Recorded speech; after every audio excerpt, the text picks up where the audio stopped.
Será que uma conjunção infeliz de planetas em um signo adverso fez de sua mãe uma mulher perversa e briguenta?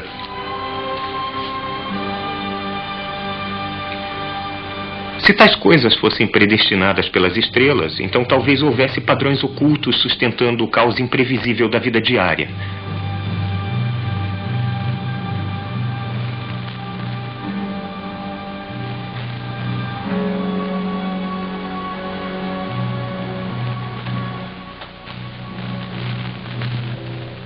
Padrões tão constantes quanto as estrelas.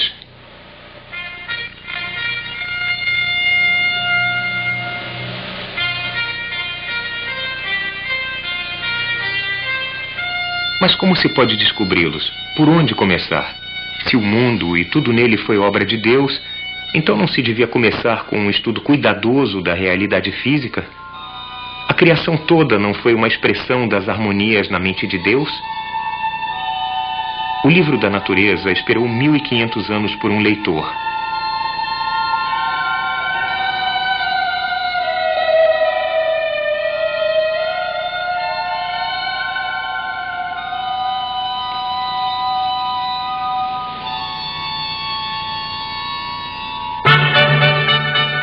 Em 1589, Kepler deixou Maulbronn para continuar seus estudos na grande universidade de Tübingen.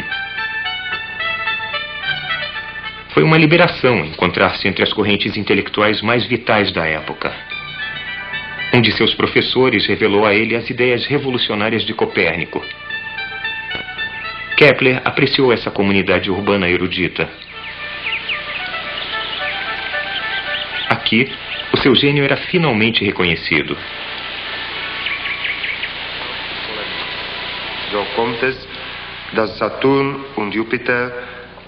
Kepler não seria ordenado depois de Tübingen. Em vez disso, para sua grande surpresa, foi convocado para Graz, na Áustria, para tornar-se professor de matemática colegial. Kepler não era muito bom professor. Em seu primeiro ano em Graz, a sua turma de matemática só teve um punhado de alunos. No segundo ano, nenhum.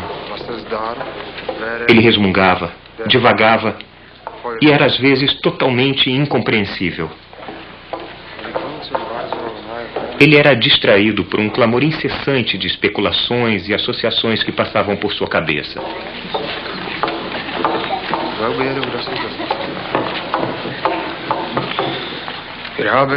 E numa agradável tarde de verão, com seus alunos querendo o fim da aula, ele foi tomado por uma revelação que ia alterar radicalmente o curso futuro da astronomia e do mundo.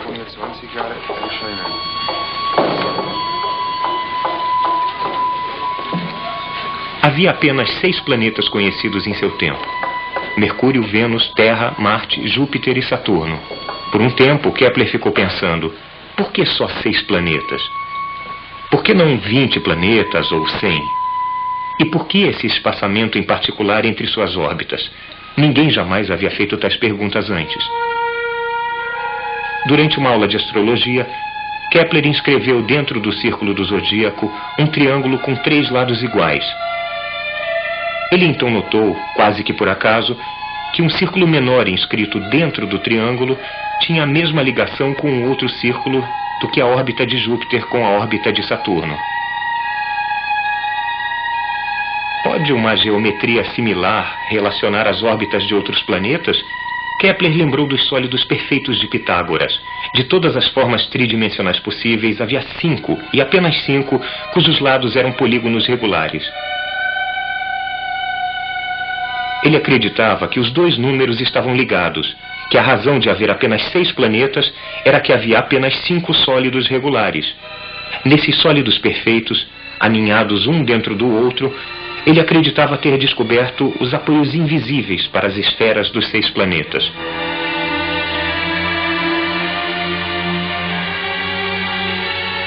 E esta ligação entre geometria e astronomia podia, pensou ele, admitir uma única explicação: a mão de Deus matemático.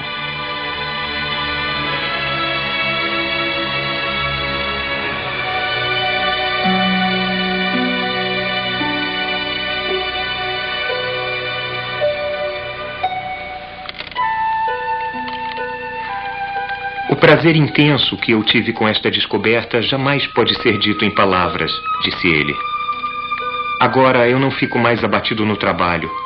Passei dias e noites em trabalhos matemáticos até conseguir ver se a minha hipótese concordaria com as órbitas de Copérnico ou se minha alegria iria sumir em pleno ar.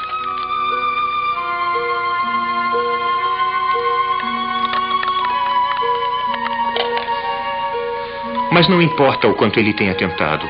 Os sólidos perfeitos e as órbitas planetárias não concordaram muito bem uns com os outros. Por que não deu certo? Porque, infelizmente, estava errado. O verdadeiro tamanho das órbitas dos planetas que conhecemos agora não tem absolutamente nada a ver com os 5 sólidos perfeitos, como mostra a descoberta posterior de Urano, Netuno e Plutão.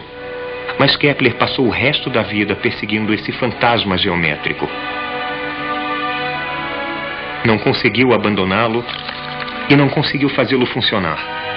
A sua frustração deve ter sido enorme. Finalmente, ele decidiu que as observações planetárias, há muito aceitas, é que deveriam estar imprecisas, e não seu modelo de sólidos aninhados.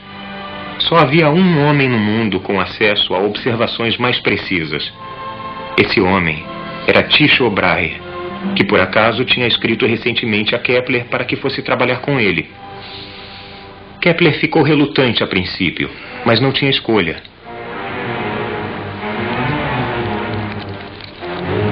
Em 1598, uma onda de opressão envolveu Graz.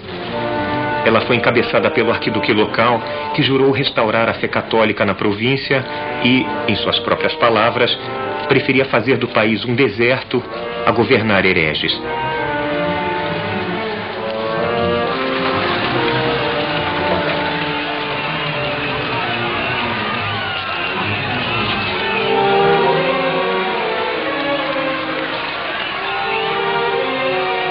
A escola de Kepler foi fechada. As pessoas foram proibidas de venerar, de cantar hinos e de ter livros de natureza herege. Os que se recusavam a abraçar o catolicismo eram multados em 10% de seus bens e exilados do país feridos de morte. Kepler preferiu o exílio.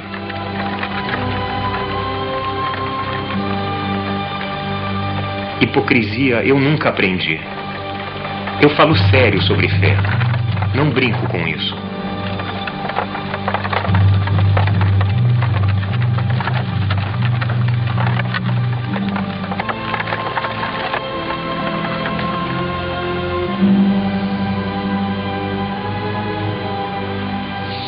Para Kepler, esse foi apenas o primeiro de uma série de exílios forçados a ele por religiosos fanáticos.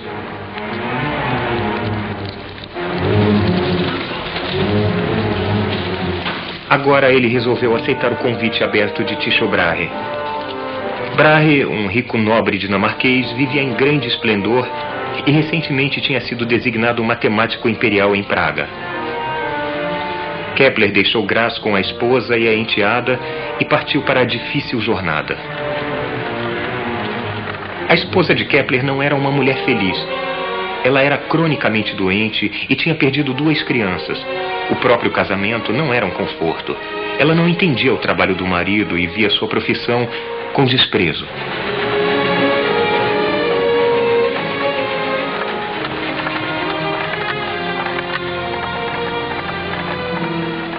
Kepler era casado com o trabalho, e cada quilômetro tedioso o levava para mais perto do grande Tycho Brahe, cujas observações ele sinceramente esperava que confirmassem a sua teoria. Kepler previa a propriedade de Tycho como um santuário dos males do tempo. Ele aspirava a ser um colega valoroso para o ilustre Tycho, que por 35 anos tinha ficado imerso em medidas exatas de um universo que funciona como um relógio, ordenado e preciso.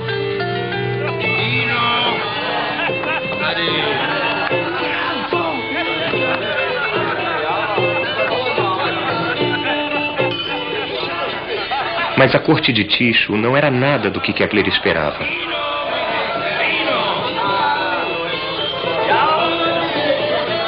O próprio Tycho era uma figura vistosa, adornada com um nariz de ouro. O original tinha sido perdido em um duelo com um estudante para ver quem era superior como matemático. E ele mantinha um